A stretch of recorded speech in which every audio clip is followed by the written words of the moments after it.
ভারত একটু গ্যাসের সাপ্লাই দেবে, এর ফলে বাংলাদেশ এবং পাকিস্তানের মতো দেশগুলি সবচেয়ে বেশি সাফার করবে।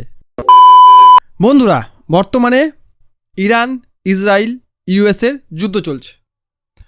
মধ্য কথা হচ্ছে মধ্যপ্রাচ্য, মিডিল ইস্ট অস্থির হয়ে আছে এবং যেটা বোঝা যাচ্ছে এই ইরান ইসরায়েল ওয়ার যত বেশি দিন চলবে পৃথিবীর জন্য সংকট ততই বাড়বে। বিশেষ করে মধ্যপ্রাচ্য তত তাড়াতাড়ি মরুভূমিতে পরিণত হয়। যেমন ছিল মধ্যপ্রাচ্যে তেল গ্যাস পাওয়া যাচ্ছে বলেই কিন্তু ওরা এত এশো আরামের জিন্দেগি ডিল করছে, এত বিলাসবহুল জীবনযাপন করছে শুধুমাত্র তেল এবং গ্যাসের ওপর ডিপেন্ড করে। মধ্যপ্রাচ্যের দেশগুলো না চাষাবাদ করে না পরিশ্রম করে, তেল তোলে, গ্যাস তোলে, বিক্রি করে আর মজ করে।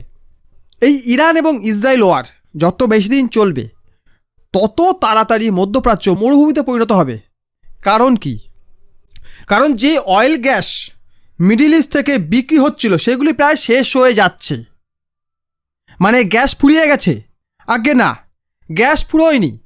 ইউএই, কাতার, কুয়েত এই সকল দেশগুলি, বিশেষ করে কাতার এবং ইউএই, তাদের গ্যাস প্রোডাকশান জিরো করে দিয়েছে, জিরো, টোটালি স্টপ করে দিয়েছে। এর কারণ কি? এর কারণ হচ্ছে ইরান কন্টিনিউয়াসলি ইউএই, কাতার, কুয়েত এই সকল দেশগুলো যে অয়েল রিফাইনারি ফিল্ড আছে, গ্যাস রিফাইনারি ফিল্ড রয়েছে, যে ফ্যাক্টরিগুলো রয়েছে, কারখানাগুলো রয়েছে, সেখানে ব্যালিস্টিক মিসাইল দিয়ে অ্যাটাক করা শুরু করে দিয়েছে। ইরান এর কারণ হিসাবে কি বলছে? গত 19শে মার্চ ইসরায়েল রাত 10:30 নাগাদ ইরানের সাউথ পাথ, যেটা পৃথিবীর সবচেয়ে বড় গ্যাস ফিল্ড, সেখানে অ্যাটাক করে। এর অর্ধেক কাতারের কাছে রয়েছে, যাকে বলা হয় নর্থ ডোম। যেহেতু ইসরায়েল সাউথ পিকে অ্যাটাক করেছে, তার ফলে নর্থ ডোমেও কিছুটা এফেক্ট হয়েছে। এরপরই ইরান কি করেছে? ব্যালিস্টিক মিসাইল ফায়ার করা শুরু করে দিয়েছে এলোপাতাড়িভাবে, এবং সেগুলো ওই সকল রিজন মানে মিডল ইস্টে গিয়েই ফাটছে, যেখানে ইচ্ছা গিয়ে ফাটছে। আপনারা প্রায় ছবি দেখতে পাচ্ছেন, এটা হচ্ছে কাতারের একটি অয়েল ফিল্ডের ছবি, মানে গ্যাস ফিল্ডের ছবি, যেটা দাও করে জ্বলছে। আরেকটি হচ্ছে কুয়েতের একটি অয়েল ফিল্ডের ছবি। কারণ কুয়েত, কাতার, ইউএই, সৌদি আরবিয়া এই সকল দেশের ওপরেই ইরান বেশি করে অ্যাটাক করছে।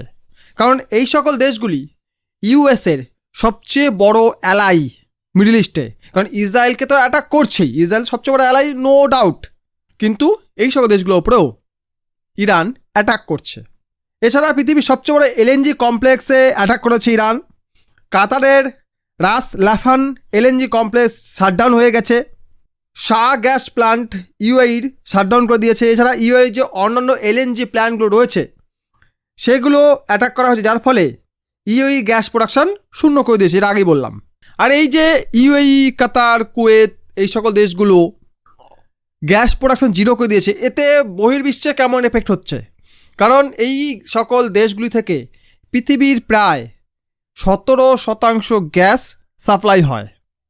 এই গ্যাসের ওপর সবচেয়ে বেশি ডিপেন্ড কারা জানেন? ইউরোপ এবং আমাদের দুই ভিখারি, মানে দুই পড়োশি ভিখারি, একটা পাকিস্তান, দুই বাংলাদেশ, দুইজন ডিপেন্ডেন্ট। পাকিস্তান কাতারের গ্যাসের ওপর 99% ডিপেন্ড, মানে এক জায়গা থেকেই সমস্ত গ্যাস কিনছে। আদার্স কোথাও যে ডাইভার্সিফাই করে রাখবে সেটা তারা করেনি। সেরকম বাংলাদেশও প্রায় 70% ডিপেন্ড অন কাতার গ্যাস, বাকি 30% বাংলাদেশে কিছু পাওয়া যায়, সেগুলো তারা ম্যানেজ করে।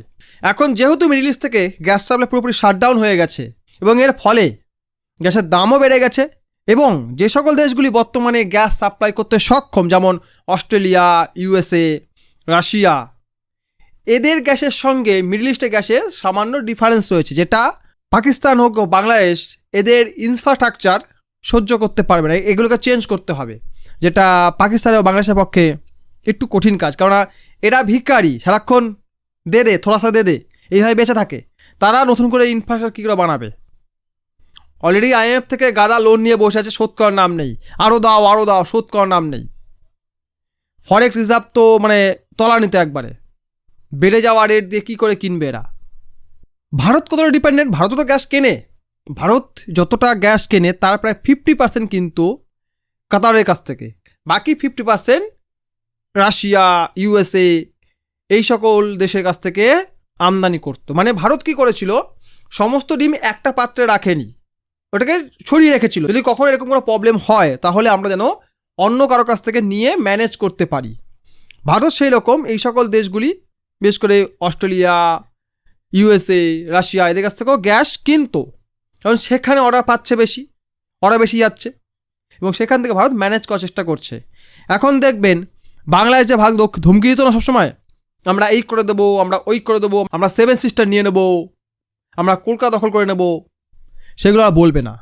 এখন তারা কী বলবে জানেন, ভারত একটু গ্যাসের সাপ্লাই দেবে, খুব দরকার, মরে যাব, একদম মরে যাব, এরকম কথা বলবে বাংলাদেশ। কিন্তু ভারতের পক্ষে চ্যালেঞ্জ মোকাবিলা করা তো সহজ নয়, কারণ এত কম সময়ের মধ্যে এত পরিমাণ গ্যাস আমদানি করা মোটেও চারটিখানে কথা নয়, তার জন্য সময় লাগবে।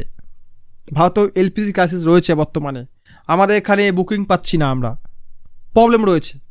কিন্তু বাংলাদেশ, পাকিস্তানের মতো দেশগুলি পুরোপুরি কোলাপস করছে, কারণ জানেন শুধুমাত্র কাতারের গ্যাসের ওপরে পাকিস্তানের ইন্ডাস্ট্রি 99% ডিপেন্ড ছিল, 99%। বাংলাদেশের 70% ডিপেন্ড ছিল কাতারের গ্যাসের ওপর, এবং এই 70%-এর মধ্যে ম্যাক্সিমামটাই এনার্জি এবং ইন্ডাস্ট্রিয়াল। ভারতে এনার্জি 6% গ্যাসের ওপর ডিপেন্ড, 6%, বাকিটা কোত্থেকে হয়, petrol, diesel, nuclear power plant, সেই সঙ্গে উইন্ড এনার্জি, হাইড্রো এনার্জি, সেই সঙ্গে কোল বার্ন করে ভারতের 70% এনার্জি চাহিদা মেটায়, এবং ভারত কোল নিজেই প্রডিউস করে। মানে আমাদের এখানে ঝাড়খণ্ড, ছত্তিশগড়, বেঙ্গল এইসব এলাকায় প্রচুর পরিমাণে কয়লা পাওয়া যায়। ভারতের ম্যাক্সিমাম পাওয়ার প্ল্যান্টগুলি চলে কয়লা থেকে, কাজে ভারতে ইলেকট্রিসিটি অত প্রবলেম হচ্ছে না, ভারতে এনার্জি অত প্রবলেম হচ্ছে না।